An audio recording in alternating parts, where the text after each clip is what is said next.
Well, Danny, a real derby game that was today, wasn't it? It certainly was, yeah. I mean, we knew it was going to be that type of game before we started, and then the conditions just added to that as well. It was, testing times, but the lads stuck at the job in hand, and we were unlucky in the end, but we didn't lose, which is the main thing. There was obviously just the one change with Chelsea Cup coming in for Owen Evans. He told us yesterday that it's now up to him to stake his claim for a regular first team spot. How well do you think he did today? He did very well. He did everything we asked of him. Came for one second half, punched it. His handling was good, his kicking was good, considering against the wind second half it's not easy. But no, he did more than well. The first one was the first half was one of fairly limited chances in terms of number, but in terms of the quality of the chances, there was some, really great ones, wasn't there? Not least the first one, which was Arthur Canoa after about 10 minutes. Yeah, it was. I mean, he was clean through really. You just expect him to tap it in the goal, but like I say, one wasn't meant to be. And that's sometimes how it goes. You just got to dust yourselves off and go again. And the lad stuck at it, like I say. I think he went close again. He hit the post. Not sure if the keeper got a save or not. I can't remember, but he went close again. He's always going to be a threat, really. And we put some great balls in the box. Just couldn't get on the end of them. But no, all in all, we were more than happy with the performance. The skipper also had a glancing header which flew just wide. Corey O'Keefe hit the post towards the end of the first half. Yeah.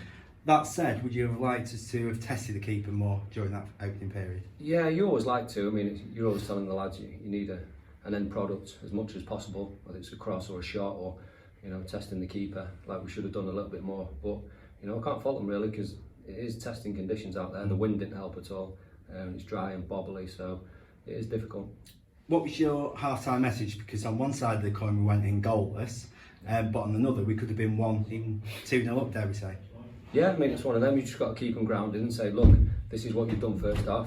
Go again second half and take it to them. It's going to be a little bit different in respect to you're going to be against the wind, so you might get penned in a little bit and dealing with the balls in behind, which I thought they dealt with fantastically well. And then we had a few breakaways. There was a small stage where we seemed to get penned in. We had a few corners against us and we couldn't get out, but the lads dealt with it like they had to.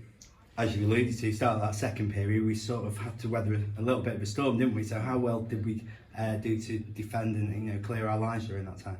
Oh, we did magnificent. The lads put the bodies on the lines and defended, and we said at our time you're going to have to defend. It's going to be difficult, so you just got to do what you got to do to keep them out. And then on the flip side, if you can hit them on the counter attack, get it down the sides of them and try and create something, then we'll see what we can do. At that stage, was that the plan, to hit them on the counter attack? Yeah, we mentioned it. If you can get down the sides with Arthur and Corey O'Keefe down the right, maybe we were looking for that diagonal ball to pick on the left back as such and exploit his weaknesses because defensively he's not great. So that was one of the outballs we were looking for. You then threw on Nathan Cameron. How do you envisage he would influence the game? Just the way the game was going. I mean, there was a lot of long balls coming into the box, and he's a good leader, good talker. Unlucky not to be playing at the end of the day, but you know what you're getting from Camo. He comes in, he's solid, keeps the ball simple, talks like I say, wins his headers, he's strong, and just to shore us up a bit because we knew we were going to be having a lot more long balls into the box. So he just gives you that added bit of strength. After defending so well, so resolutely, for the majority of the game, how disappointing was it to concede a late goal, even though we now know that it wasn't the winner?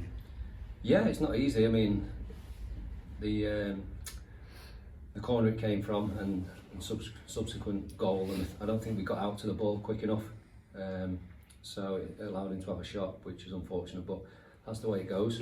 Like I say, the lads reacted fantastically well to get back in the game, and then could have even won it at the end.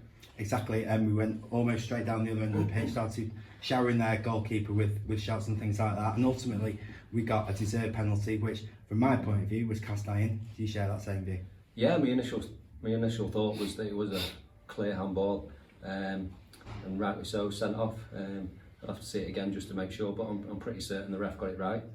But the lads deserved that. They worked tirelessly all game, and as soon as we went a goal behind, I told them to stay on the front foot and attack. Don't sit back, just go at them because you've got nothing to lose really, and that's exactly what we did. Never any doubt when Joe stepped up, was there? No, even though I was a little bit nervous, but always going to be. But no, delighted for him to tuck it away because again he's worked his socks off and He's been a bit of a battering ram. It's not been easy playing up there on your own, especially against them two today. They were strong, but he's been magnificent. Being ultra critical, should we have won it at the end? Possibly, yeah. I mean, you get a great chance there, and you think, yeah, just put it in the corner. But like I say, the pitch isn't easy to play on, so as it's coming across, you're always wary if he goes to put his lacy through it, he can fly over the stand. So you're just happy that he's hit the target. It's a shame that it didn't go in the corner, but again, that's football. Like, sometimes it don't go the way you want it. When you wake up tomorrow morning, and obviously you've had time to reflect on it, would you say that today's a point gained?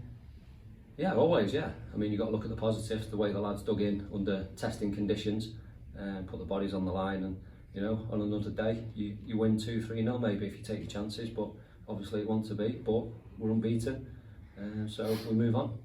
Thanks, mate. All right.